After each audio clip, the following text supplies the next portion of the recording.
مثقال ذرة خيرا يره ومن يعمل مثقال ذرة شرا يره আল্লাহ রাব্বুল আলামিন বলছেন এই দুনিয়ার জীবনে ওই যে একটু আগে বলছিলাম যে আল্লাহ সারা দুনিয়া ব্যাপী আমার আপনার জন্য সিসি ক্যামেরা সেট করে রেখেছেন। ওই সিসি ক্যামেরার ভিতরে আমার জীবনের সকল অপকর্মগুলো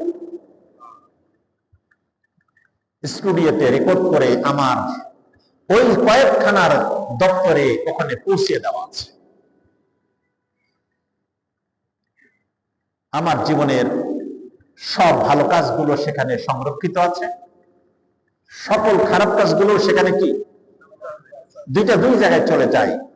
ভালো কাজগুলো চলে যায় এলডিএনে, আর খারাপ কাজগুলো চলে যায় সিজিনে, জেলখানায়। আর এলডিএন হলো জান্নাতের সাথে যাদের রূহটাকে, যেই দপ্তরটা আল্লাহ রাব্বুল আলামিন শুধু জান্নাতীদের রূহগুলো রাখেন, সুবহানাল্লাহ, সেটাকে এলডিএন বলে কোরআনুল কারীমের ভিতরে। আর সিজিন হলো যেই দপ্তরের ভিতরে শুধু জাহান্নামীদের রূহগুলো থাকে, ওই দপ্তরগুলোকে কি বলে? সিজিন বলে। এই সেই সিজিনের কথা এখানে বলা হচ্ছে, জেলখানার দপ্তর। আল্লাহ সুবহানাহু ওয়া তাআলা সেদিন আমাদেরকে কি কথা বললেন? ইন্না কিতাবাল ফুজ্জারি লাফি সিজ্জিন ওয়া মা আদরাকা মা সিজ্জিন। ও মানুষেরা, ও নবী, সবাইকে বলে দাও তোমাদের কাছে সেই জেলখানার কি পরিণত হবে, সেই জেলখানার পরিচয় সম্পর্কে তোমাদের কাছে কোনো আইডিয়া আছে? আল্লাহ রাব্বুল আলামিন কোরআনুল কারীমের ভিতরে তাও আবার উল্লেখ করে দিলেন, কিতাবুম মারকুম, একটি লিখিত ফলক, কিতাব সেদিন তোমার গলায় সেদিন ঝুলিয়ে দেওয়া হবে। একটি লিখিত কিতাব, একেবারে ডকুমেন্টারি কিতাব তোমার গলায় ঝুলিয়ে দেওয়া হবে। কি ভয়ঙ্কর পরিস্থিতি না বলেন? তাহলে আমার আপনার জীবনে অসংখ্য সুযোগ এসে যায়। আজকের এই তাফসীর শোনার পরেই আমি আপনি যদি তওবা করতে পারি, আল্লাহ রাব্বুল আলামিন আমার জীবনের যত খারাপ আমল ছিল সবগুলো রব্বুল আলামিন তুমি আমার আমলনামা থেকে মাফ করে দাও, মুছে দাও। আল্লাহ রাব্বুল আলামিন আমাদের জন্য খুব পজিটিভ কথা বলেছে। আমরা তো মাঝে মাঝে আলোচনা করতে করতে গেলে আপনারা শুনতে শুনতে অনেক সময় হতাশ হয়ে যান, তাহলে তো আমার কাম শেষ না। আল্লাহ সুবহানাহু ওয়া তাআলা বলে দিলেন, কুল ইয়া ইবাদিয়াল্লাযীনা আসরাফু আলা আনফুসিহিম লা তাকনাতু মির রাহমাতিল্লাহ ইন্নাল্লাহা ইয়াগফিরুয যুনুবা জামিআ ইন্নাহু হুয়াল গফুরুর রহিম। আল্লাহ রাব্বুল আলামিন বলছেন, ও আমার আদরের বান্দারা, আল্লাহর প্রতি, আল্লাহর পরপর ভালো আমাদের আসলে এত ভালো কেউ বাসে না। বাসে বলেন? আল্লাহ রাব্বুল আলামিন আমাদেরকে যত বেশি ভালোবাসেন, সন্তান, স্ত্রী, পুত্র, বাপ, মা, যত আত্মীয় স্বজন, বন্ধু বান্ধব বলেন, আল্লাহ রাব্বুল আলামিনের পরপর এত ভালো কেউ বাসে না। কেমনে বুঝবেন? এটা বুঝবো কেমনে? কষ্ট পাচ্ছেন মনে হয় আমার আলোচনা শুনে? কেমনে বুঝবো আসলে যে আল্লাহ আমাকে এত ভালোবাসেন? দেখেন কত আল্লাহ রাব্বুল আলামিনের যত নিয়ামত ছিল, সব নিয়ামত তিনি আমাদের না চাইতে দিয়ে দিয়েছেন।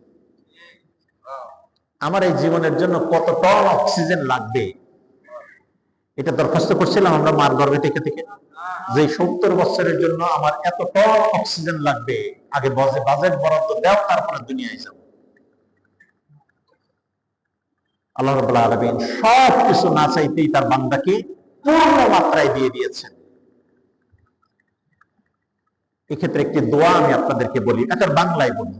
যখন আমরা বিভিন্ন সময় মনের কষ্টের কথাগুলো আল্লাহর কাছে বলি না, সেই সময় একটি কথা সিজদায় যে আমরা যদি স্বীকার করি, বলে ফেলি, রব্বুল আলামিন তোমার পক্ষ থেকে তো আমার প্রতি যা দেওয়ার সবগুলো দিয়ে শেষ করে দিয়েছে, কিন্তু তার অপোজিটে আমি তোমাকে দেওয়ার মতন কিছুই দিতে পারি নাই। ইয়া রাব্বুল আলামিন, আমি জীবনে অনেক অপরাধ করেছি, তুমি শেষে আরেকটি জিনিস আমাকে দাও, আমার হোল জীবনের ভিতরে যত অপরাধ হয়েছে এই গুনাহগুলো মাফ করে দিয়ে তুমি ক্ষমা প্রার্থীদের তালিকার ভিতরে আমাকে কবুল করে নাও। বিশ্বাস করেন, এভাবে মনের মাধুরী মিশিয়ে আপনি আপনার মতো করে যদি বলতে পারেন, আল্লাহ রাব্বুল আলামিন এই আয়াতের ভিতরে সূরা জুমারের 53 নম্বর আয়াত, এই যে আয়াতটি বললাম, আল্লাহ সুবহানাহু ওয়া তাআলা ডাক দিচ্ছেন তার বান্দাদেরকে। প্রতি রাত্রে প্রথম আসমানে এসে আল্লাহ রাব্বুল আলামিন তার বান্দাদের জন্য ঘোষণা দেন, কে ঋণগ্রস্ত আছো আমার কাছে সাহায্য চাও, আমি তাকে ঋণ মুক্ত করে দিব। কে কন্যাদায়গ্রস্ত আছো আমার কাছে চাও, আমি আল্লাহ রাব্বুল আলামিন তার কন্যাকে ভালো পাত্রে পাত্রস্থ করে দিব। কে অভাবগ্রস্ত আছে, কে সন্তান পাও নাই, আমার কাছে চাও, আমি আল্লাহ দিয়ে দিব। এমনি ভাবে সুবহে সাদিক পর্যন্ত আল্লাহ রাব্বুল আলামিন এই কথাগুলো ঘোষণা করে বান্দার জন্য বলতে থাকেন, তোমরা যদি ক্ষমা চাইতে থাকো আমি প্রথম আসমানে এসে তোমার জন্য ডাক দিচ্ছি, কুল ইয়া ইবাদিয়াল্লাযীনা আসরাফু আলা আনফুসিহিম লা তাকনাতু মির রাহমাতিল্লাহ ইন্নাল্লাহা ইয়াগফিরুয যুনুবা জামিআ ইন্নাহু হুয়াল গফুরুর রহিম। ও আমার বান্দারা, সারা জীবন